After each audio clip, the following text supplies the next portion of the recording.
বিশ্বনবী বলেন, মান ক্বারাআল কুরআনা ফাস্তাযহারাহু ফাহাল্লা হালালাহু ওয়া হাররামা হারামাহু আদখালাহুল্লাহুল জান্নাহ ওয়া শাফাআহু ফি আশারাতিন মিন আহলি বাইতিহি কুল্লুহুম ক্বাদ ওয়াজাবাত লাহুন নার।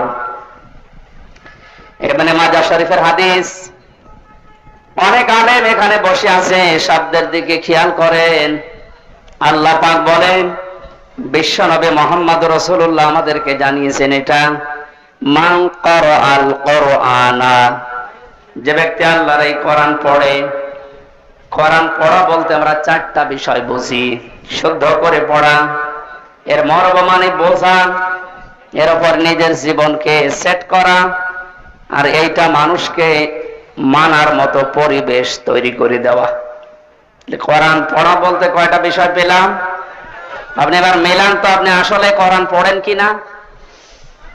মাহফিলের সভাপতি, প্রধান অতিথি সহ যারা এসেছি, যদি জিজ্ঞাসা করেন কোরআন পড়েন, এক বাক্যে আমরা বলবো হ্যাঁ আমরা কোরআন পড়ি। করা শব্দটার ব্যাখ্যা, নবীজি বলেন পুরা কোরআনে তিনটা শব্দ আল্লাহ দিয়েছেন কোরআন পড়ো এ ব্যাপারে। কয়টা? এটা ক্লাস চলছে এখন, জবাব দেবেন ছাত্রের মতো। এটা স্কুল এমন কলেজ না। এখানে যারা আছেন অন্তত শিক্ষিত মানুষগুলো ছাত্রের মতো জবাব দেবেন। তালাওয়া, তিনটা শব্দ আছে কোরআন পড়ার ব্যাপারে। তিনটার ব্যাখ্যা হচ্ছে, কেউ যদি কোনো বিষয় পড়তে চায় সে যেন শুদ্ধ করে পড়ে। কি করে? অশুদ্ধ পড়লে অর্থ পাল্টিয়ে যাবে। এখানে অনেক মানুষ এমন বসে আছে, নামাজে দাঁড়ালে পড়ে ইযা জাআ নাসরুল্লাহি ওয়াল ফাত, হয়েছে? হয়। এখানে সাদ আছে, নাসর মানে সাহায্য, আর নুন সিন র নাসর মানে ঈগল পাখি। আপনি যদি মুখটা গোল করে শুদ্ধ করে উচ্চারণ না করেন, অর্থ আকাশ পাতাল পাল্টিয়ে যাবে। আল্লাহ পাক বলেন ইযা জাআ নাসরুল্লাহি ওয়াল ফাত, হে নবী আল্লাহর সাহায্য যখন আসবে আপনি তখন বিজয় দেখতে পাবেন। যদি মুখটা গোল না করে সিন দিয়ে উচ্চারণ করেন, অর্থ হয়ে যাচ্ছে হে নবী যখন শকুন আসবে, ঈগল পাখি আসবে, তখন আপনি বিজয় পাবেন। হয়েছে? এজন্য শুধু কোরআন শরীফ না, দুনিয়ার যে কোনো বিষয় কেউ যদি পড়তে চায়, এর হক আদায় করে সঠিকভাবে চারটা বিষয় তাকে মানা লাগবে। এক নম্বরে ওটা পড়া লাগবে শুদ্ধ করে। কি করে? এটা তো আমি বানালাম নাকি? কোরআনে কারীম জানিয়েছে ওয়ারাত্তিলিল কুরআন তারতিলা, হে নবী আপনি কোরআন পড়বেন শুদ্ধ করে, স্পষ্ট ভাবে, থেমে থেমে। মানে প্রধান অতিথি সহ যারা এখানে আছেন, নবীজির এই হাদিসের প্রথম অংশটা আমরা একটু মিলাই আমাদের জীবনে। নবীজি জানিয়েছেন যে ব্যক্তি কোরআন পড়ে, আপনি তো বলছেন আমি কোরআন পড়ি, তাহলে এটা শুদ্ধ করে পড়া লাগবে আপনাকে। আমি আল কোরআন রিসার্চ ফাউন্ডেশনের সদস্য ছিলাম এক সময়। আমি দেখেছি এই দেশের জরিপে 100 জনের 95 জন আল্লাহর কোরআন শরীফ শুদ্ধ করে পড়তে পারে না। এই রিপোর্ট কি খুব ভালো রিপোর্ট না? এই জন্য আহ্বান জানাচ্ছি, অন্য ধর্মের লোক এখানে যেহেতু নেই, আমরা সব মুসলিম দাবি করছি, আমাদের জীবনের 1 নাম্বার টার্গেট বানানো লাগবে আল্লাহর এই কোরআন আমরা শুদ্ধ করে পড়ব। 2 নাম্বারের মর্ম মানে বুঝতে হবে। কেন? কোরআনে কারীম জানিয়েছে ওয়াইদা সামিউ মা উনজিলা ইলার রাসূলি তারা আয়ুনাহুম তাফিদু মিনাদ দামি'i মিম্মা আরাফু মিনাল হক ইলা আখির আয়াত। সূরা মায়েদার 7 নম্বর পারার 1ম নম্বর পৃষ্ঠার 1ম নম্বর লাইনের 83 নম্বর আয়াতের প্রথম অংশে আছে। এটা তাফসিরে ইবনে কাসিরে পাবেন। আল্লাহ পাক বলেন, হে নবী আপনি যখন আমার বান্দাদের সামনে কোরআন পড়বেন, যারা এর মর্ম মানেগুলো অনুধাবন করতে পারে, বুঝতে পারে যে আমি কি বলতে চাই, আপনি দেখবেন তাদের চোখ দিয়ে মনের অজান্তেই পানি পড়ছে। কোরআনের আলোচনায় সবার চোখে পানি আসবে না, এটা বোঝার মতো যোগ্যতা আপনার থাকা লাগবে। এখানে কোরআন যদি কেউ হক আদায় করে পড়তে চায়, মাস্ট বি তাকে এটা বোঝার চেষ্টা চালাতে হবে।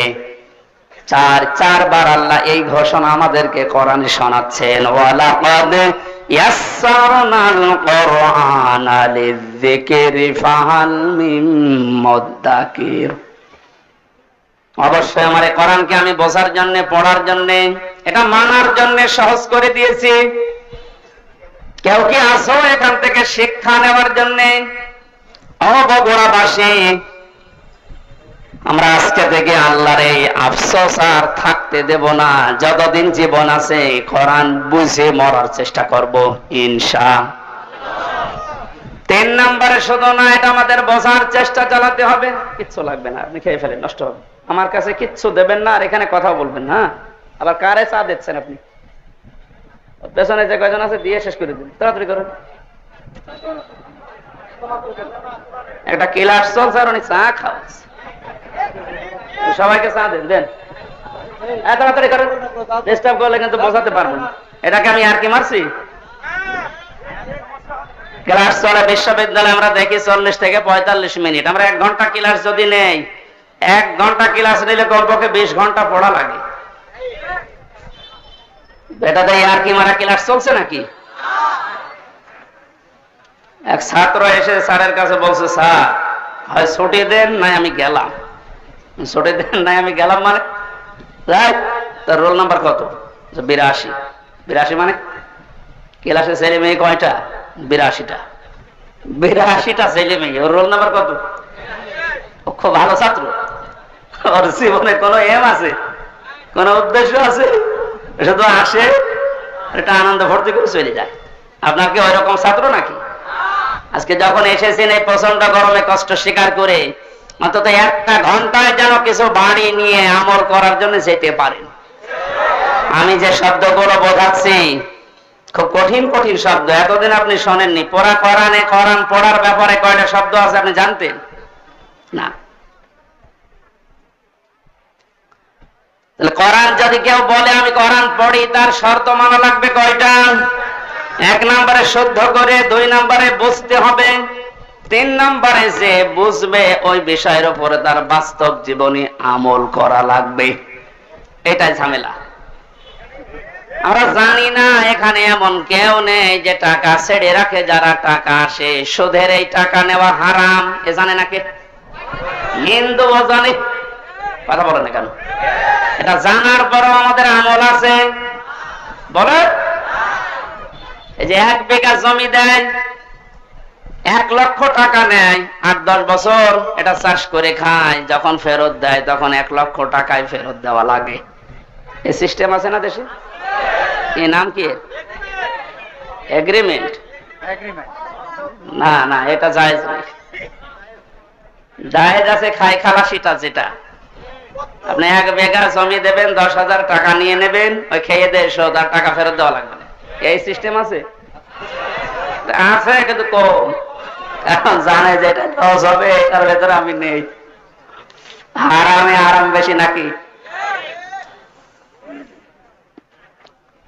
ছোট্ট একটা কথা কয়েক সেকেন্ডের ভেতরে বলছি। ওমান আরাদা আন যিকরি ফাইন্না লাহু মাঈশাতান দঙ্কা। কোরআনে কারীমের সূরা তাহার 124 নম্বর আয়াতের প্রথম অংশে আছে, আল্লাহ পাক বলেন, আমার নিয়ম নীতি বাদ দিয়ে, আমার কোরআনের বিধান বাদ দিয়ে যদি কেউ উপায় করে, টাকা পয়সা আসবে, চর্ম চোখে দেখবে, বহু কিছুর মালিক হচ্ছে, কিন্তু ওর জীবনের এই আয় উন্নতিতে আমি কোনো বরকত রাখবো না।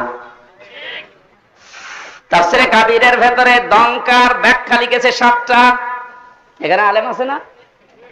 দঙ্কার 1 নম্বর ব্যাখ্যা হচ্ছে, পৃথিবীতে আল্লাহর নিয়ম নীতি, আল্লাহর আইন বাদ দিয়ে কেউ যদি উপায় করে, ওই টাকা পয়সা, ওই অর্থ সম্পদের ভেতর থেকে আল্লাহ বরকত তুলে নেয়। 2 নম্বর, ওই মানুষগুলো যখন মারা যাবে, এই অবৈধ সম্পদের কারণে এই মানুষটা বেঈমান হয়ে মরবে। তিন নম্বরে ওই মানুষকে আল্লাহ ওই অবৈধ সম্পদ দুনিয়াতে ভোগ করার সুযোগ দেবে না। এটা যে দেয় না তার বাস্তব প্রমাণ দেশে নেই, নাম ধরা লাগবে। কত মানুষ আজ অবৈধ ভাবে উল্টা পাল্টা করে কামাই করে টাকা রাখার জায়গা নেই, ফ্রিজে রাখে, বালিশের ভেতরে রাখে। এটাও হচ্ছে না, বানাচ্ছে বেগম পাড়া। আপনি ভোগ করতে পারবেন না। যদি এগুলো ভোগ করে যেতে পারেন তাহলে কোরআন মিথ্যা হয়ে যাবে, আর আপনার মতো নাফরমানের জন্য আল্লাহ কোরআন শরীফ মিথ্যা করবে। যেন দুনিয়াতে আপনাকে ওই টাকা ওই সম্পদ ভোগ করার সুযোগ দেবে না, এর আগে আপনি পটল তুলবেন। 4 নাম্বারটা একটু ঝামেলা, এটা বাদ যাক। যারা আল্লাহর নিয়ম নীতি বাদ দিয়ে উপায় করেন সুদ ঘুষ, মানুষের উপরে জুলুম করে ফাঁকি দিয়ে অন্যায় ভাবে যেভাবে উপায় করছেন, আপনার মরণে দৃষ্টান্ত সৃষ্টি হবে দুনিয়ায়, পৃথিবী সাক্ষী হয়ে থাকবে আপনার মরণে। এটাও বেশি বলে ফেললাম নাকি? আপনি কি মনে করছেন সব বানালাম একটা একটা করে? না, যেগুলো বলছে সব আমি পড়ে এসেছি। অবৈধ ইনকামের মানুষকে আল্লাহ দৃষ্টান্ত করে রাখে দুনিয়াতে, তার মরণকে ইতিহাস বানিয়ে রাখে। আপনি এমনি টের পেয়েছেন, আমি জানি। এখন আমরা সাবধান হব।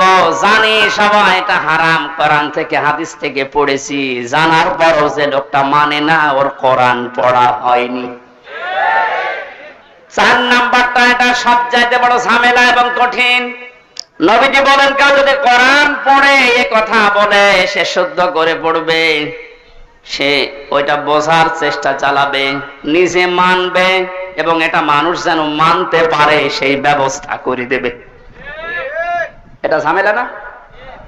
এটা যদি আজ কেউ করতে চায়, সে সব চাইতে বড় বিপদে আছে এই বাংলাদেশে। আমি কোরআন পড়ি, আমি শুদ্ধ করে পড়ি, আমি বুঝি, এবং আমি যতটুকু বুঝি অতটুকু মানার চেষ্টা চালাচ্ছি, অসুবিধা নেই। 4 নাম্বারটা, আমি যতটুকু মানি এটা মানুষ যেন মানতে পারে, ওই ব্যবস্থা আমি করে দিতে চাই। এটা কোরআন পড়ার 4 নাম্বার শর্ত। এক কথা বলছেন না কেন? 4 নাম্বারটা কি সহজ না কঠিন? এটা করতে গেলে আজ পদে পদে বিপদ। তাহলে 4টা শর্ত যারা মানে না, ওদের কোরআন পড়া হচ্ছে। জন্মের পর থেকে এটা শুনেছি, কেউ যদি কোরআনের একটা হরফ পড়ে তার নেকি হয় কয়টা? হ্যাঁ, আপনার পড়া তো আবার পড়ার মতো হওয়া লাগবে। আপনি যদি আমার ছোট মেয়ের মতো পড়েন, ওর বয়স 4 বছর হোক তো পড়ে, ওই 1 লাইন পড়তে গেলে 1 লাইনে যদি 10টা শব্দ থাকে 9টা ভুল করে, ওর পড়া হচ্ছে। তা আপনার পড়াও তো এরকম হয়ে যাচ্ছে। নবীজির হাদিসের প্রথম শব্দ ছিল, যে ব্যক্তি কোরআন পড়ে, তার মানে 4টা শর্ত যারা দুনিয়ায় মানতে পারে, ওদের পড়া হয়, আর ওদের প্রতিটি অক্ষরে 10টা করে নেকি হয়। দ্বিতীয় শব্দ ছিল ফাস্তাযহারাহু, কোরআন পড়ে শেষ করে দেয় না, যে ব্যক্তি কোরআনকে ইজহার করার চেষ্টা চালায়। যারা আরবি গ্রামার বোঝে, ফাস্তাযহারাহু এই শব্দের ব্যাখ্যা আমি যত পেয়েছি, আধুনিক ব্যাখ্যা হচ্ছে প্রকাশ করা, ইজহার করা, দাঁড় করানো, স্পষ্ট করা, কায়েম করা, বিজয় করা। কোরআন যারা পড়বে ওই 4টা হক অনুযায়ী এবং কোরআনকে বিজয়ী করার জন্য যারা চেষ্টা চালাবে, এই সংখ্যা বাংলাদেশে কম না বেশি? কম। একটা জরিপ পেয়েছিলাম, এই দেশের 100 জনের 15 জন মানুষ শুধু মন থেকে চায় যে কোরআনে কারিমে দেশে ফাস্তাযহারাহু এটা বিজয়ী হোক, আর বাকি 100 জনের 85 জন শুধু টানা নানায় আছে। দ্বিতীয় পয়েন্টটা হচ্ছে না। 3 নম্বরে কি ছিল? ফাহাল্লা হালালাহু ওয়া হারামা হারামাহু, যে ব্যক্তি কোরআনকে ইজহার করতে পারে, এই ব্যক্তি হালালকে হালাল মানবে, হারামকে হারাম জেনে ছেড়ে দেবে। আদখালাহুল্লাহুল জান্নাহ, নবীজি বলেন আল্লাহ তাকে জান্নাতে দিয়ে দিয়েছে, না জান্নাতে দেবে? হ্যাঁ, দিয়ে দিয়েছে। শব্দটার দিকে আমি খেয়াল করে চিন্তা ভাবনা করেছিলাম, নবীজি অতীতের শব্দ বললেন কেন? এটা পাস্ট, এটা মাজি। আদখালা ইউদখিলু, নবীজি মজারে দিতে পারতেন, মাজি দিলেন, অতীতের পাস্ট দিয়েছেন কেন? তার মানে কোরআন, পরিবার, সমাজ এবং রাষ্ট্রে যদি কোরআন বিজয় থাকে, ওখানে হালালকে হালাল মানা আর হারামকে হারাম জেনে ছেড়ে দেয় সহজ। যে সমাজে, যে দেশে কোরআন বিজয় নেই, ওখানে হালালকে হালাল জানার পর আপনি মানতে পারবেন না। হ্যাঁ, কথা বলছেন এখানে। হারামকে হারাম জানার পর আপনি ছেড়ে দিতে পারবেন না। নাকি জায়গাগুলো দেশে নেই? এই জন্য প্রতিটি শব্দের আগে দেখবেন ফা দেওয়া আছে। মান করাল কোরআনা ফাস্তাজহারাহু ফাহাল্লা হালালাহু, সব ফা দিয়ে আরম্ভ। ফায়ের ব্যাখ্যা আছে। ফা শব্দটা আরবি গ্রামার অনুযায়ী 19টা অর্থে ব্যবহার হয়।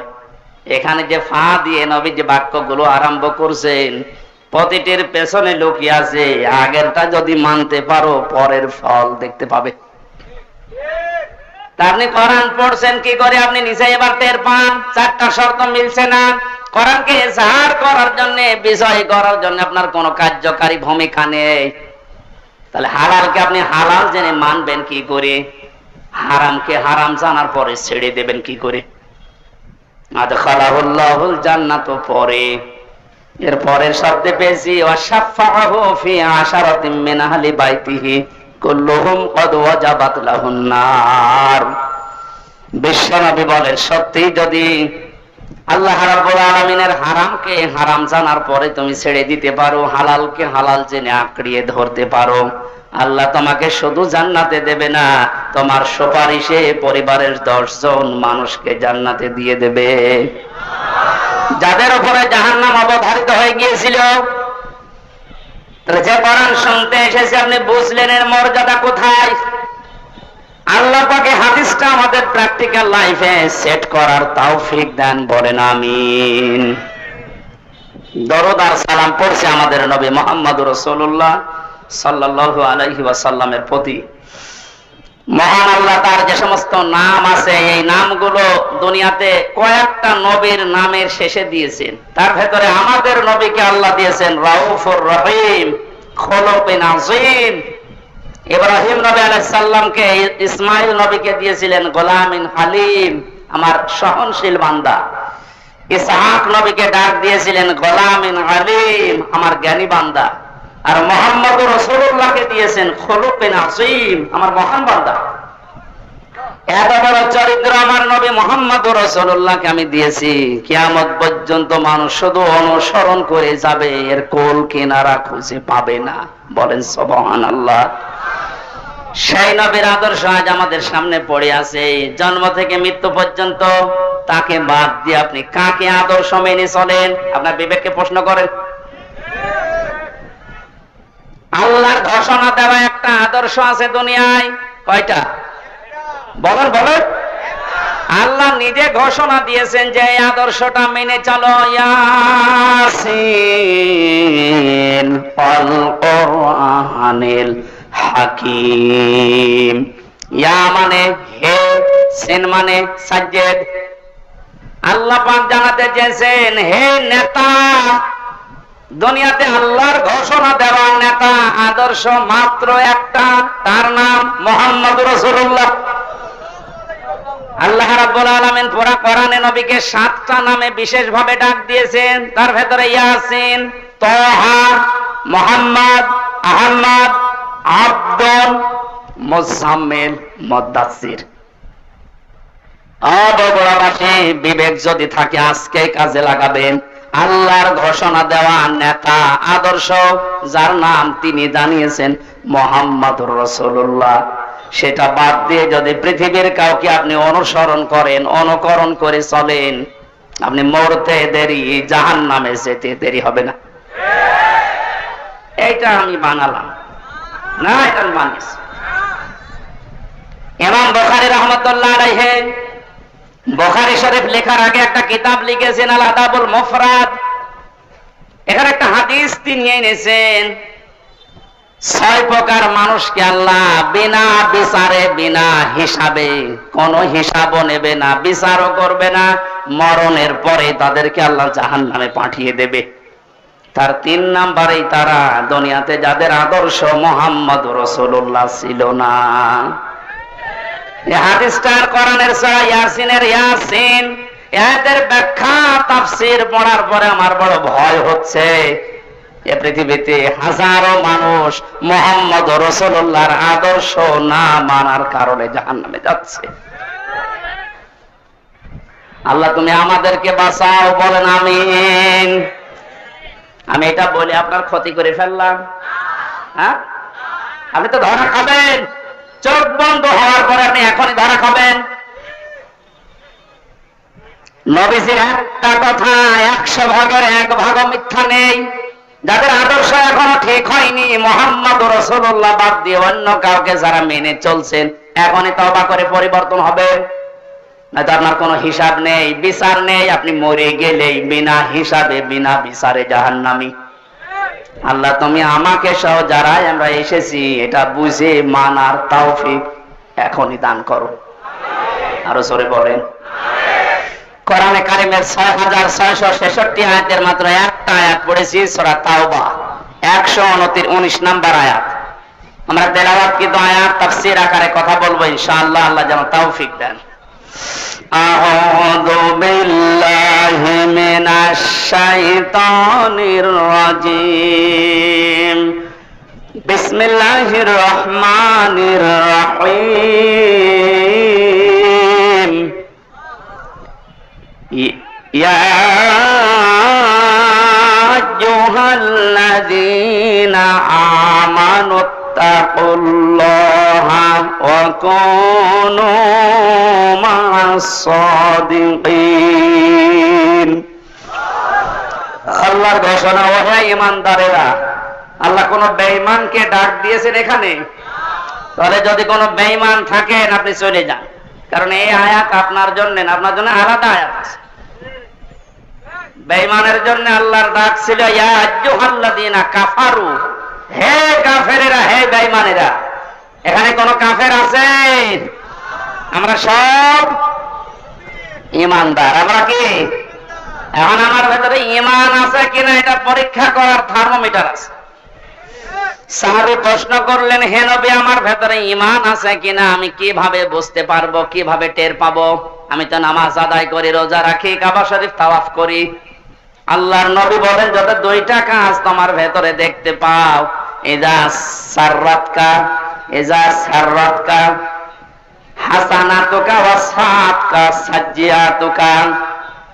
যখন কোনো ভালো কাজ, সমাজ উন্নয়নমূলক কাজ, আল্লাহর পক্ষের, রাসূলের পক্ষের, দ্বীনের পক্ষের কোন কাজ হয়, ওইটা দেখে যখন তোমার ভালো লাগে, আনন্দ লাগে, আর যখন তোমার অন্যায় কাজ দেখলে কষ্ট লাগে, তখন বুঝবে তোমার ঈমান আছে।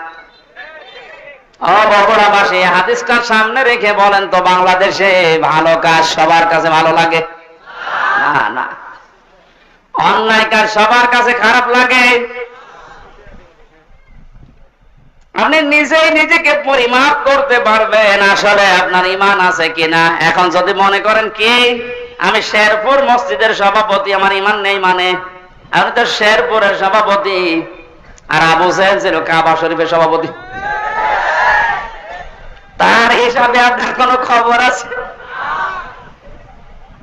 শেরপুর বাংলাদেশে কয়জন চেনে? আর কাবা শরীফ সেই জায়গার সভাপতি হয়েও বেঈমান ও জাহান্নামে গেছে, আর আপনি শেরপুরের সভাপতি হয়ে বগল বাজাচ্ছেন যে আমার ঈমান নেই। মানে ভালো কাজ যার কাছে আনন্দ লাগে না, অন্যায় দেখলে যার কাছে কষ্ট লাগে না, সে যেই হোক ওটা বেঈমান। ঈমান আছে কিনা হামজারে জিজ্ঞাসা করা লাগবে, আপনি নিজে টের পাচ্ছেন। সুতরাং ঈমান যাদের আছে, হাদিস অনুযায়ী আল্লাহ পাক তাদেরকে ডাক দিলেন, হে ঈমানদারেরা। আমি আয়াতের তাফসীর পড়তে গিয়ে পেয়েছি 89 জায়গায় আল্লাহ পাক এই শব্দটা কোরআনে দিয়েছেন। আর যখনই ইমানদারকে তিনি ডাক দেন তখন তার কুদরতি হাত এভাবে উঁচা করে ডাকেন, ইয়া আইয়ুহাল্লাযীনা আমানু। জোরে বলেন আল্লাহু আকবার। 89 জায়গায় আল্লাহ ডাক দিয়েছেন, তার ভেতরে এইটা একটা, ইত্তাকুল্লাহ, আমি আল্লাহকে ভয় করো, তাকুনু মা'আস সাদিকিন, আর সত্যবাদী যারা তাদের সঙ্গে থাকো। এই আয়াতের নির্দেশ দুইটা, কয়টা? আল্লাহকে ভয় করো, সত্যবাদী যারা আছে তাদের সাথে থাকো। বোঝা হয়ে গেছে না? আল্লাহুম্মা আমিন। না মানে আপনি বলছেন বোঝা হয়ে গেছে। এবার আসেন তো এই দুইটা শব্দের ব্যাখ্যা যায়। কোন আয়াত থেকে যদি কেউ তাফসীর শুনতে চায়, করতে চায়, তাফসীরে মাজহারি আল্লামা সানাউল্লাহ পানিপতি রাহমাতুল্লাহ আলাইহি লিখেছেন, কেউ যদি কোরআনে কারিমের কোন আয়াত থেকে কথা শুনতে চায়, কমপক্ষে 5টা বিষয় থেকে তাকে আগে কথা শোনা লাগবে। 1 নম্বরে শুদ্ধ তেলাওয়াত, যেটা করলাম। 2 নম্বরে যে যেই ভাষায় কথা বলে ওই ভাষায়, মাতৃভাষায় অর্থ, এই যে শুনলাম। 3 নম্বরে ওই আয়াতের ঐতিহাসিক প্রেক্ষাপট, শানে নজুল যেটা বলা হয়, ব্যাকগ্রাউন্ড, এটা আমি বলবো এখন। 4 নম্বরে আয়াতের বাস্তব শিক্ষা দেওয়া লাগবে। ওই মান ধারণা বলে কি হয়েছে গুলো বাদ দে, এখন বাস্তবতা অনুযায়ী আয়াত আমাদেরকে কি দিতে চায় এই শিক্ষাগুলো জনগণের সামনে দেওয়া লাগবে। 5 নম্বরে আয়াত থেকে যে শিক্ষাগুলো পাবে ওইগুলো নিয়ে বাড়ি যে আমল করবে। আমরা 2টা করে ফেলেছি, শুদ্ধ তেলাওয়াত আর মাতৃভাষায় অর্থ। যেটা সূরা তাওবার আয়াত, কোন সূরা বলেন বলেন? 129টা আয়াত আছে, মাত্র একটা আয়াত পড়েছি, 119 নম্বর আয়াত। তাওবা শব্দের শাব্দিক অর্থ আমরা অনেকেই মনে করি তাওবা মানে আস্তাগফিরুল্লাহ রাব্বি মিন কুল্লি যামবি ওয়া আতুবু ইলাইহি, হয়ে গেল। তাওবা আর ইস্তেগফার এই দুইটা কিন্তু এক না, এই দুইটা শব্দ আলাদা, মাসদারও আলাদা। কথা বুঝতেছেন? তাওবা আর ইস্তেগফার, কেউ যদি ইস্তেগফার করতে চায় সব সময় আপনি করতে পারবেন, কিন্তু তাওবা আস্তাগফিরুল্লাহ আস্তাগফিরুল্লাহ আস্তাগফিরুল্লাহ বললেই তাওবা হয় না। তাওবা করার জন্য কমপক্ষে মানুষের জীবনে 3টা বিষয় মানা লাগে।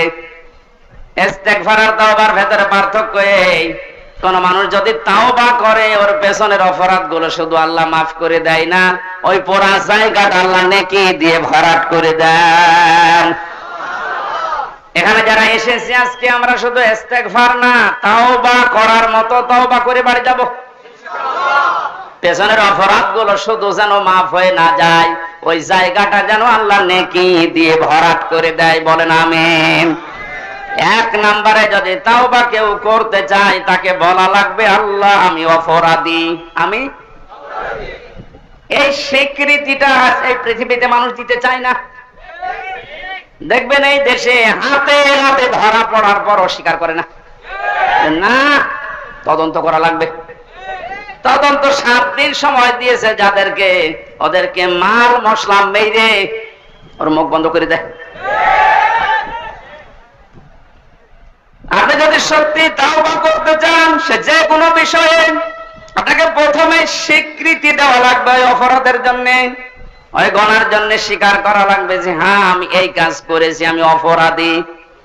এখন প্রশ্ন হচ্ছে আপনি স্বীকার করবেন কার কাছে? না না, আপনি শুনছেন না। অপরাধ করেছেন যার কাছে, স্বীকার করবেন তার কাছে। আপনি বিনা কারণে আমার মুখের উপর একটা থাপ্পড় দিলেন আর কাবা শরীফের গিলাফ ধরে বলছেন আস্তাগফিরুল্লাহ, হে আল্লাহ আমারে মাফ করে দাও, কিয়ামতের আগে মাফ পাবেন না।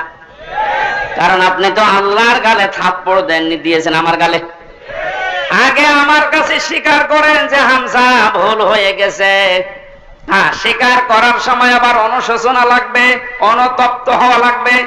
আপনি যদি একেবারে মুড নিয়ে বলেন এই হামজা মাফ কর, আপনার মাফ হবে? আপনার প্রতি রাগ যা ছিল আমারও বেড়ে যাবে। আমি আবার বলছি দ্বিতীয় পয়েন্টটা, তাওবা যদি কেউ সত্যিই করতে চায় ওই মানুষটা অপরাধ করবে যার কাছে, স্বীকার করবে তার কাছে।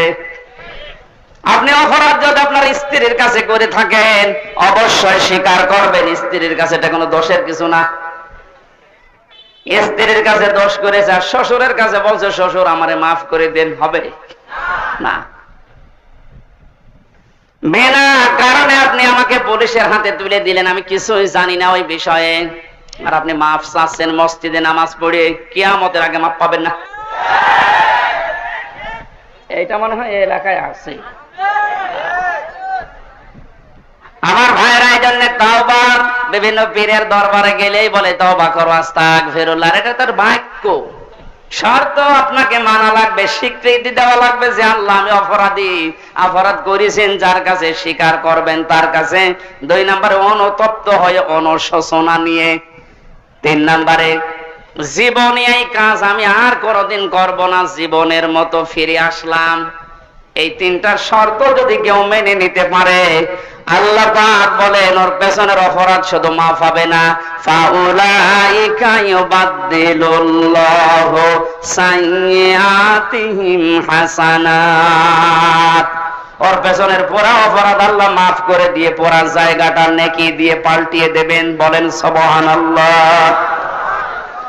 সূরা তাওবা থেকে যখন কথা শুনছি, আল্লাহ এই তাওবা যেন আমাদের নসিব করেন। এবার আমরা ব্যাখ্যায় যাচ্ছি। আল্লাহ পাক ইমানদারকে ডাক দিয়ে তাকে ভয় করার জন্য আহ্বান জানিয়েছেন, আদেশ দিচ্ছেন। এখন ভয় কি? জন্মের পর থেকে শব্দটা আমিও শুনছি যে আল্লাহকে ভয় করো, আল্লাহকে ভয় করো। কি এটা কি? তাকওয়ার যে ব্যাখ্যাগুলো আমরা বলি, আধুনিক ব্যাখ্যা হচ্ছে যে যেই বিষয়ে কাজে আছে ওই বিষয়ের জ্ঞান অর্জন করে প্রশিক্ষণ নিয়ে ওই কাজ আঞ্জাম দেওয়ার নাম হচ্ছে তাকওয়া। আমি আবার বলছি, যে যেই কর্মজীবনে আছেন, যে যেই জায়গাটা দখল করে আছেন, ওই বিষয়ের উপরে জ্ঞান অর্জন করে দক্ষতা প্রশিক্ষণ নিয়ে ওই কাজে আঞ্জাম দেওয়ার নাম হচ্ছে তাকওয়া। না হয়নি। আমি আবার বলছি, তাকওয়া মানে শুধু আমার মতো জুব্বা গায়ে দিয়ে, বড় পাগড়ি গলায় নিয়ে, হাতে তসবিহ নিয়ে শুধু সুবহানাল্লাহ সুবহানাল্লাহ বলা না। তাকওয়া মানে যে যেখানে আছেন ওই জায়গায় ওই জায়গার জ্ঞান অর্জন করে দক্ষতা প্রশিক্ষণ নিয়ে দক্ষতা অর্জন করে ওই কাজ আঞ্জাম দেওয়ার নাম তাকওয়া। এটা যদি আজ বাংলাদেশে থাকতো আমরা অনেক উপরে চলে যেতাম।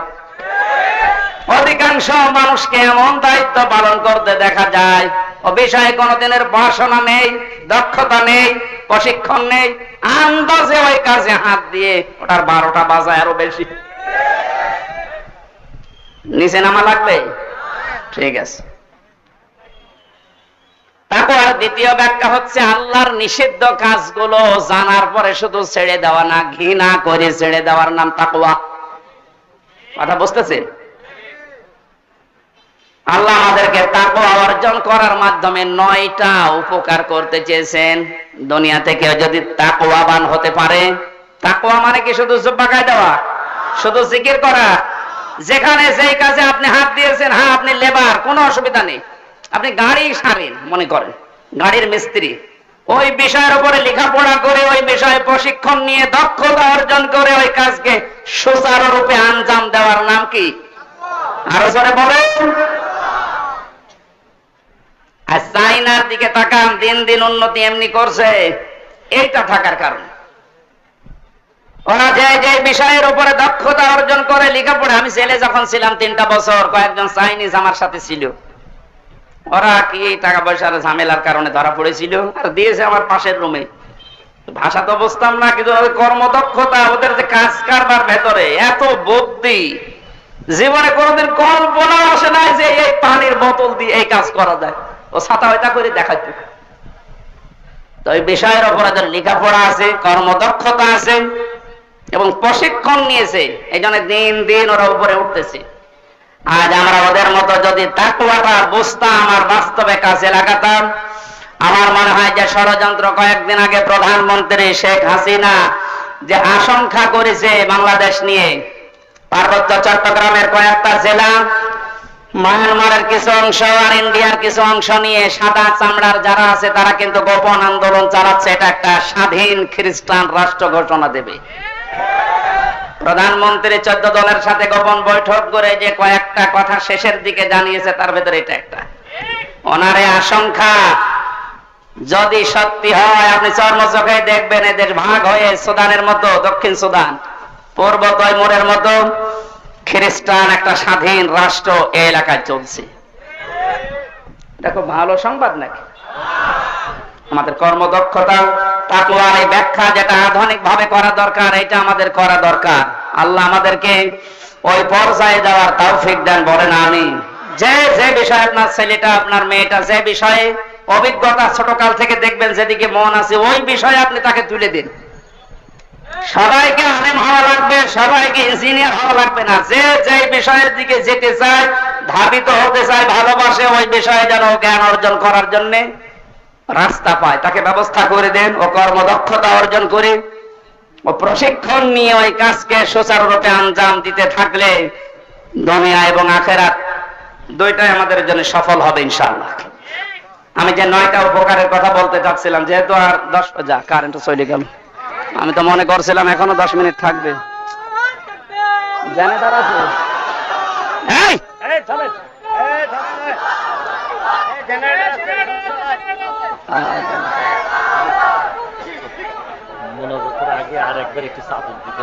বারবার ঝামেলা করা বলছে, কিন্তু একবার এতক্ষণ সময় নিলেন আবার।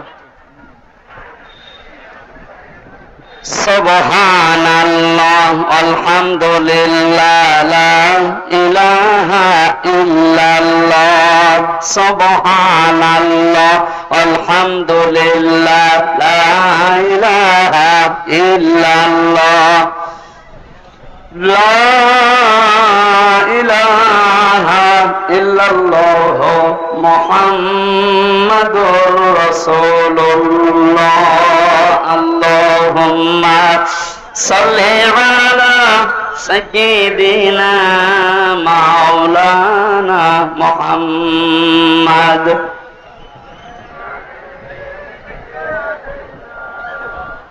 হাবিবানা মুহাম্মাদ। আমার ভাইরা, 9টা উপকারের ঘোষণা দিয়েছেন আল্লাহ। দুনিয়াতে কেউ যদি তাকওয়া অর্জন করতে পারে, 1 নম্বরে ওই লোকটা যদি বিপদে পড়ে, মহান আল্লাহ এমন জায়গা থেকে তাকে সাহায্য পাঠায় যার কল্পনা কোনোদিন তার হৃদয়ে আসে নাই। জোরে বলুন সুবহানাল্লাহ। এটা আজ দেখতে আমাদের বহু বাকি। এটা যারা দেখতে পেয়েছিলেন তাদের ঈমান আমি দেখেছি। এই মানুষগুলোর ঈমান পাথরের চাইতেও শক্ত ছিল। সত্যি যারা তাকওয়া অর্জন করতে পেরেছে দুনিয়াতে, ওই মানুষগুলোর কাছে দুনিয়া আল্লাহ এমন তুচ্ছ বানিয়ে দিয়েছে, তামাম দুনিয়াটা একটা ডিমের চাইতেও তাদের কাছে কম দামি মনে হতো। আমরা আসলে তাকওয়া অর্জন করে আল্লাহর এই 9টা যে উপকারের কথা, সাহায্যের কথা, এটা পাচ্ছি না, কারণ আমাদের তাকওয়া নেই। তোমরা সত্যবাদী যারা, সত্যপন্থী যারা, তাদের সঙ্গে থাকবে। সত্যবাদী কারা? এই দেশে একটা ভুল ধারণা চালু আছে। কিছু কিছু দৃশ্য দেখলে আমরা মনে করি এগুলো সত্যপন্থী, এগুলোই হক্কান, এগুলোই হক্কানি। অনেকে নিজেকে দাবিও করছে যে আমরা হক্কানি দরবারের লোক। কোরআনে কারিমে সূরা তাওবার 119 নম্বর আয়াতের শেষের অংশের ব্যাখ্যা আল্লাহ দুনিয়ায় কারো কাছে ছেড়ে দেয়নি যে 2 বেলা জিকির করলে সেই লোকটা সত্যবাদী, 5 ওয়াক্ত নামাজ পড়লে সেই লোকটা সত্যবাদী, বছরে একবার হজ করে আসলে সেই লোকটা সত্যবাদী না। আল্লাহ পাক বলেন সত্যবাদী হওয়ার জন্য 10টা গুণ দুনিয়াতে তোর ভেতরে থাকা লাগবে। কয়টা? আরো জোরে বলেন। বগুড়াবাসী, আপনি এখন থেকে আমি সহ প্রত্যেকেই মিলাবো আল্লাহর বর্ণনা অনুযায়ী 10টা গুণ আমার ভেতরে আছে কিনা। আল্লাহ ব্যাখ্যা দিচ্ছেন সূরা বাকারার 177 নম্বর আয়াতে, লাইসাল বিররু আন তুওয়াল্লু ওয়াজুহাকুম কিবালাল মাশরিকি ওয়াল মাগরিবি ওয়ালাকিন্নাল বিররা মান আমানা বিল্লাহ। আল্লাহ পাক বলেন শুধু পূর্ব দিকে, পশ্চিম দিকে মুখ ঘুরিয়ে সেজদা দিলেই নাকি না। আসল নেকির কাজ হচ্ছে আল্লাহর প্রতি ঈমান আনা। কার প্রতি? প্রশ্ন আসতে পারে, হুজুর আমার ঈমান আছে, আমি আল্লাহকে বিশ্বাস করি না। কেউ যদি আল্লাহকে বিশ্বাস করে এই কথা বলতে চায়, কমপক্ষে 4টা বিষয় দুনিয়াতে তার ভেতরে পাওয়া যাবে। আপনি এবার মিলান তো আপনার ভেতরে আছে কিনা। ওই যে কায়দায় পড়িয়েছিল হুজুররা ছোটবেলায়, মাওলানা কায়দায় পড়িয়েছে আমাদেরকে, আমানতু বিল্লাহি কামা হুয়া বিআসমাইহি ওয়া সিফাতিহি আকাবিলতু জামিআ আহকামিহি ওয়া আরকানি। পড়াননি? উনি বলতে চেয়েছে আমানতু বিল্লাহ, যারা বলে আল্লাহ আমি তোমাকে বিশ্বাস করি, প্রথমে আপনাকে স্বীকার করাচ্ছেন কামা হুয়া, আমি এমন আল্লাহকে বিশ্বাস করি যার অস্তিত্ব আছে। কি আছে? পৃথিবীর অন্যান্য ধর্মের লোকদের সাথে আমাদের মিল নেই, এই কারণে আমরা এমন আল্লাহকে বিশ্বাস করি যার অস্তিত্ব আছে, যার নাম আছে বিআসমাইহি, শুধু নাম না, তার নামের গুণাগুণ আছে, কার্যকারিতা আছে। আল্লাহর নাম আমরা অনেকেই জানি 99টা, আল্লাহর নাম 5000-এর উপরে। প্রতিটি নাম আল্লাহ নিয়েছেন, ওই নামগুলোকে গুণাগুণ দিয়ে কার্যকারিতা হিসাবে আমাদের দেখিয়েছেন। আল্লাহ রব নাম নিয়েছেন, এই কারণে নেই থেকে পূর্ণতায় আমাদেরকে পৌঁছিয়ে দিয়েছেন এই রব নামের কারণে। কথা বলেন না কেন? মায়ের বীর গভীরে যখন বাবার এই বীর্যটা দ্রুত গতিতে যে আশ্রয় নেয়, আল্লাহ রাব্বুল আলামিন বলেন যে নেই থেকে আস্তে আস্তে হামজা পর্যন্ত বানালাম। এই যে নেই থেকে পূর্ণতায় যিনি প্রতিটি জিনিসকে পৌঁছিয়ে দেন, আরবিতে তার নাম বলা হয় রব। এই নামটা আল্লাহ নিয়েছেন, এই কারণে হামজা এখানে বসে আছে। আমার বাবার স্ফলিঙ্গ দিয়ে দ্রুত গতিতে আমার মায়ের রেহেমের ভেতরে যে পানিটা গিয়েছিল, বিজ্ঞান এখন দেখাচ্ছে ওই 1 ফোঁটা নাপাক পানির ভেতরে 40,000 হামজা তৈরি হওয়ার ক্ষমতা ছিল। হয়তো 40,000 পর্যন্ত তৈরি হয়ে দুনিয়ায় আসতে পারত, কিন্তু কেউ পর্যন্ত যেতে পারেনি। যার দেওয়ালের সাথে ধাক্কা লেগে অনেকে পড়ে গেছে, অনেকে মারা গেছে। আমি হামজা একা ওই জায়গায় গিয়ে 40 দিনে শুধু পাল্টিয়েছি। আমি নতফা, মুদগা, আলাকা এগুলো হতে হতে 6 মাসের পরে চামড়া দিয়ে, বডি দিয়ে স্ট্রাকচার তৈরি করে আমার ভেতরে আল্লাহর রূহ দিয়ে একটা আকৃতি দিয়েছেন। ওয়াল্লাযী ইউসাউবিরুকুম ফিল আরহামি কাইফা ইয়াশা। আল্লাহ পাক বলেন তিনি সে আল্লাহ যিনি মায়ের রেহেমের ভেতরে তোমার এই আকৃতিটা বানিয়েছেন। তোমার মা আর বাবার পক্ষ থেকে 8টা জিনিস ওই নাপাক পানি দিয়ে আল্লাহ বানিয়েছিলেন। চুল, রগ, হাড় আর পর্দা, রক্ত, গোশত, চর্বি আর চামড়া। আল্লাহ পাক বলেন আমার নাম যে রব, এই কারণে আমি আল্লাহ নিজে 5টা জিনিস তোকে দিয়েছি হামজা। ওয়া জাআলা লাকুমুস সামাআ ওয়াল আবসারা ওয়াল আফইদা ইলা আখিরি আয়াত। এটা সূরা নাহলের 78 নম্বর আয়াতের মাঝের অংশে আছে। আল্লাহ পাক বলেন শ্রবণ শক্তি, দর্শন শক্তি, বাক শক্তি, আকেল শক্তি আর ঘ্রাণ শক্তি, এই 5টা জিনিস আমি আল্লাহ আমার রব নামের কারণে তোকে দিয়েছি। আর 5-13টা জিনিস যখন এক হয়, ছেলে হবে না মেয়ে হবে, আকারটা আমি আল্লাহর সিদ্ধান্ত অনুযায়ী তৈরি হয়। তাহলে ছেলে হয় মেয়ে হয়নি যারা মন খারাপ করি, এটা মন খারাপের বিষয় না, এই সিদ্ধান্ত কার?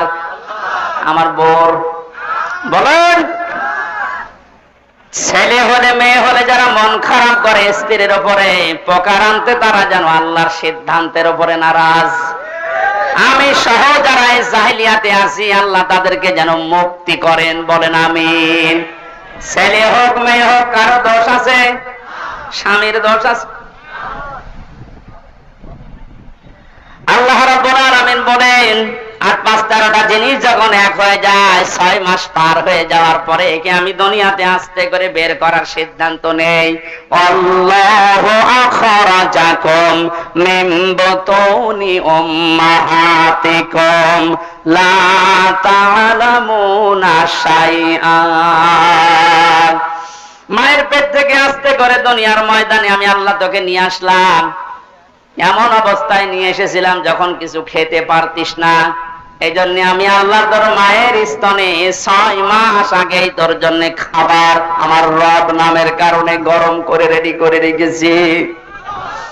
মায়ের স্তনের ভেতরে যদি একটা বোটা দিতাম, চষা মারলে অনেকগুলো দুধ এসে তোর কচি কণ্ঠ আটকে যেত, মরে যেতে, শ্বাস নিতে পারতে না। আমি যে রব নামটা নিয়েছি এই কারণে মায়ের স্তনে সূক্ষ্ম সূক্ষ্ম 32টা ছিদ্র দিয়েছি। একবার চষা দিলে যেন একবার এই দুধগুলো এসে তোর মুখের ভেতরে প্রবেশ না করে, ওই জায়গায় জমা হয়ে সূক্ষ্ম সূক্ষ্ম 32টা ছিদ্র দিয়ে আস্তে আস্তে করে এসে তোর জীবন আমি বাঁচিয়েছি। আমি রব নামটা খেলা করার জন্য নেয়নি। মুখটা নাপাক করে নাই মায়ের পেটের ভেতরে, নাভির ভেতর দিয়ে খাবার পাস করে দিয়ে তোর মুখটা পবিত্র রেখেছিলাম। অথচ দুনিয়ায় আসার পরে আমি তোর দিকে তাকিয়ে দেখি এই মুখের ভেতরে কত হারাম অপবিত্র নাপাক জিনিস দিয়ে ভর্তি করিস। কথা বলেন ঠিক কিনা? আপনি কি মনে করেন শুধুমাত্র কুকুরের পায়খানা, মানুষের পায়খানা, শুকুরের গোশত খাওয়ায় হারাম? ভাইয়ের জমি যারা, বোনের জমি যারা জাল দলিল করে ফাঁকি দিয়ে লিখে নেয়, ওইটাও কুকুরের মাংসের মতোই হারাম।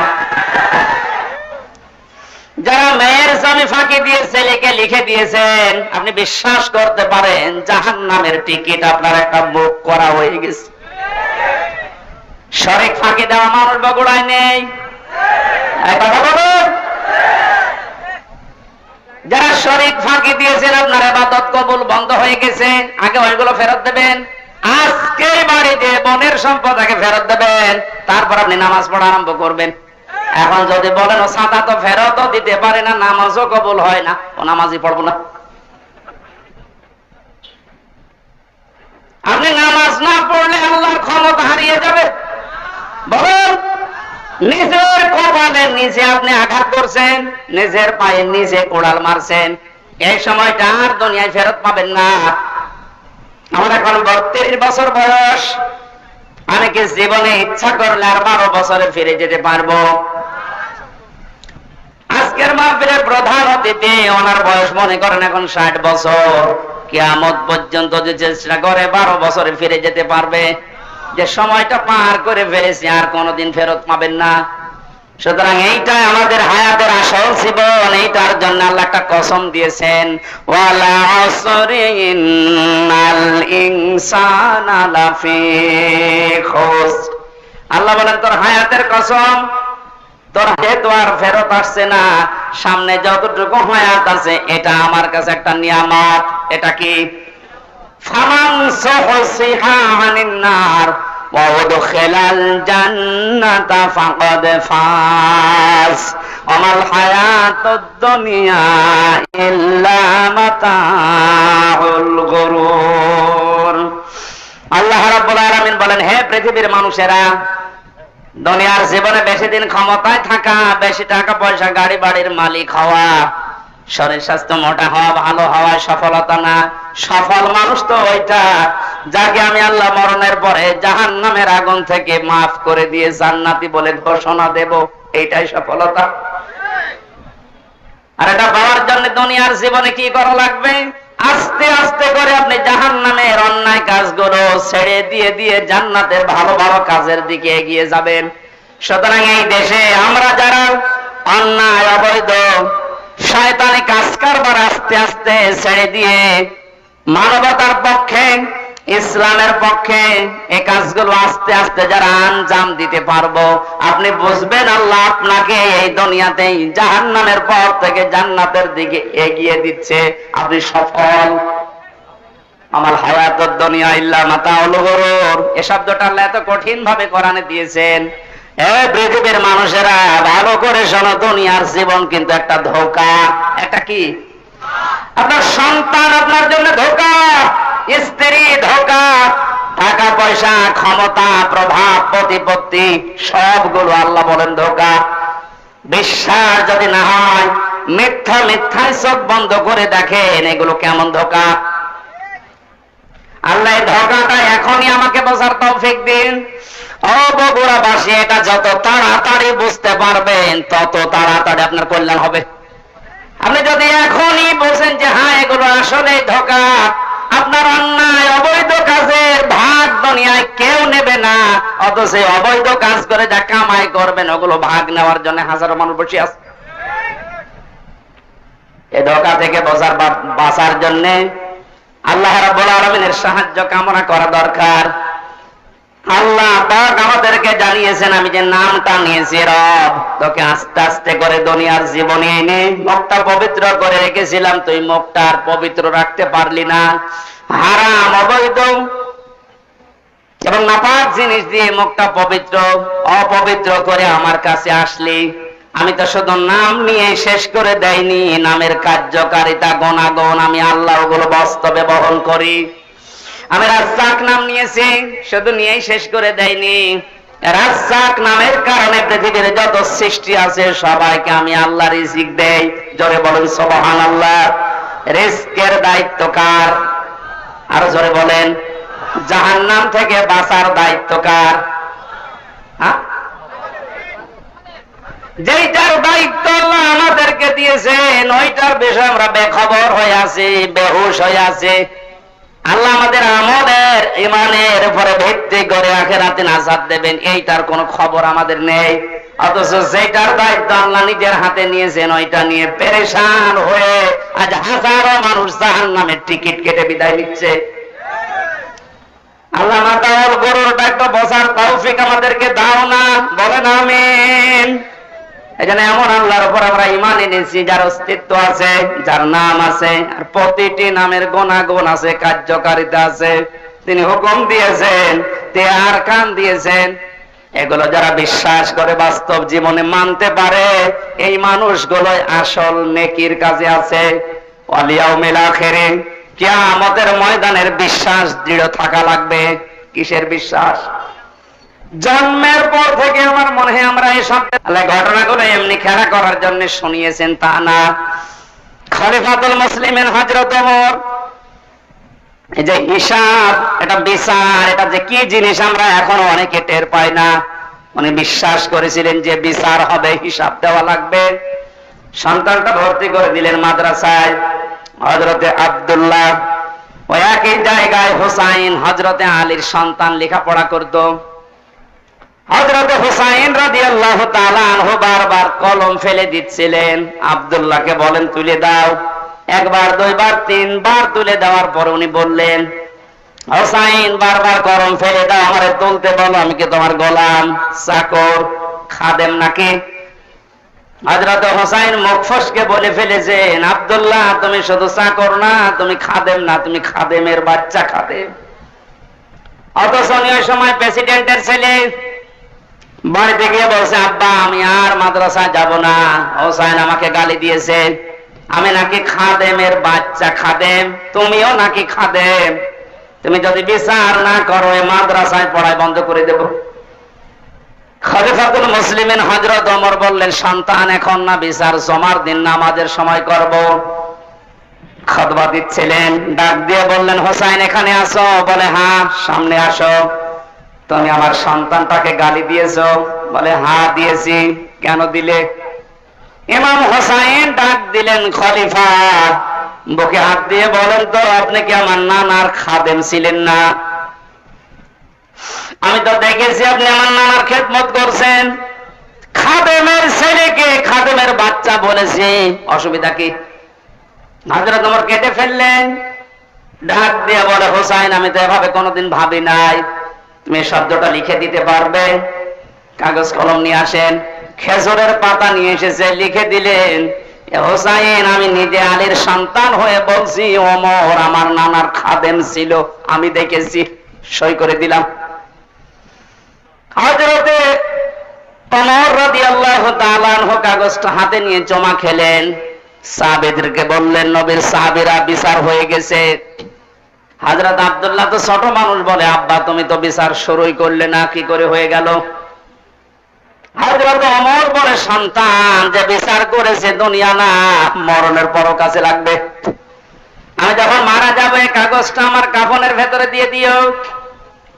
কিয়ামতের ওই কঠিন ময়দানে মহান আল্লাহ যখন আমার জীবনের হিসাব আরম্ভ করবে, কিছুই যদি কবুল না হয় এই কাগজটা আল্লাহকে দেখাতে পারবো। রব্বুল আলামিন তোমার নবীর নাতি লিখে দিয়েছে আমি নাকি নবীর খাদেম ছিলাম, এ ওসিলায় আমার আজকে মাফ করে দাও। তাছাড়া জবাব দেওয়ার মতো কোন কাজ, কোন আমল আমার হাতে নেই, অথচ তাদের জীবনের যে নেকির কাজের বর্ণনা হাদিসে পাওয়া যায়। নবীজি বলেন আকাশের তারকাকেও যদি গণনা করে একদিন শেষ করে ফেলতে পারবে, কিন্তু ওমর মুসলমান হওয়ার পরে যে নেকির কাজ করেছিল কোনদিন কেউ গণনা করে শেষ করতে পারবে না। এই মানুষটা যদি কিয়ামতে জবাব দেওয়া লাগবে, এই টেন্ডেন্সিতে এত ভয়ে থাকে, এত টেনশনে থাকে, আমাদের অবস্থান কোথায়? নেকির কাজ শুধু পশ্চিম দিকে মুখ করে নামাজ পড়লে হয় না, আল্লাহর প্রতি ঈমান আনা, কিয়ামতে জবাব দেওয়া লাগবে আল্লাহর সামনে দাঁড়িয়ে, এই বিশ্বাস দৃঢ় করা, এটা নেকির কাজের মূল। এটা যতদিন পর্যন্ত আমাদের দেশের 1628 জন মানুষের ভেতরে বদ্ধবল না হবে, এই দেশটা ততদিন দুর্নীতি মুক্ত হবে না।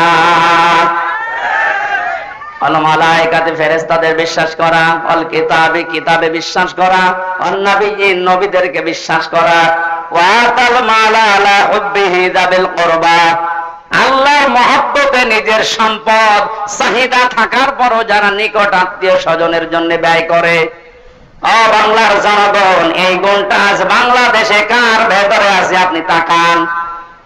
নিজের প্রয়োজন থাকার পরেও নিজের সম্পদ যারা নিজের নিকট আত্মীয়, এতিম, মিসকিন, অসহায়, বন্যাগ্রস্ত মানুষদের পাশে যারা দাঁড়ায়, এই মানুষগুলো আল্লাহর ভাষায় সত্যবাদী, এরাই মুত্তাকি। মুত্তাকি সত্যবাদী খোঁজার জন্য আমেরিকায় যাওয়া, সৌদি আরবে যাওয়া দরকার নেই। এই 10টা গুণ যে বলছি একটা একটা করে আপনি মিলান। আকামাস সালাতা ওয়া আতাস যাকাত, দুনিয়ায় যারা নামাজ কায়েম করার জন্য চেষ্টা চালায়, সম্পদ থাকলে যারা যাকাত দিয়ে দেয়, যারা ধৈর্য ধারণ করে বিপদ আপদে মুসিবতে, দুনিয়ায় কোনো বিষয় যদি একবার ওয়াদা দিয়ে ফেলে জীবন চলে গেলেও তারা ওয়াদা রক্ষা করে, উলাইকাল্লাযীনা সাদাকু ওয়া উলাইকা হুমুল মুত্তাকুন। কোরআনে কারিমের সূরা বাকারার 177 নম্বর আয়াতের শেষে আল্লাহ জানিয়েছেন এরাই ঈমানের দাবিতে সত্যবাদী, আর এরাই হচ্ছে আমি আল্লাহর নিকটে মুত্তাকি। জোরে বলেন সুবহানাল্লাহ। আল্লাহ কোরআনের আয়াতগুলো আমাদের জীবনে সেট করার তৌফিক দিন, বলেন আমিন। এই মাহফিলটা মাদ্রাসার উদ্যোগে, ওনাদের টাকা পয়সা কালেকশন হয়নি, যারা টাকা পয়সা এনেছিলেন দিতে পারেননি, এটা দয়া করে দিয়ে যান। ওনারা ঋণী হয়ে গেলে মাহফিল আর হবে না। এখানে ভলেন্টিয়ারদের উনি ডাকতেছেন, যদি ভলেন্টিয়ার থাকে। আমার আসলে গলায় তো পারছে না, ভাইকে দায়িত্ব দিলাম, একটু বলেন তো ভাই। সম্মানিত হাজিরিন, আপনারা জানেন ব্যয় বহুল এক মাহফিল হচ্ছে আমাদের আমির হামজা ভাই, অত্যন্ত গুরুত্বপূর্ণ আলোচনা। আপনাকে বসেন, এর মোনাজাত হবে ভাই। আমাদের ভলেন্টিয়ার ভাইরা কাপড় নিয়ে যাচ্ছি, আপনারা বলছেন যাওয়ার সময় 10 টাকা করে দিয়ে দেবেন ইনশাআল্লাহ। যদি না দেন আগামীকাল সমস্যা হয়ে যাবে, এই জন্য অনুরোধ করতে উঠবেন না মোনাজাতের আগে। ভাই দোয়া করে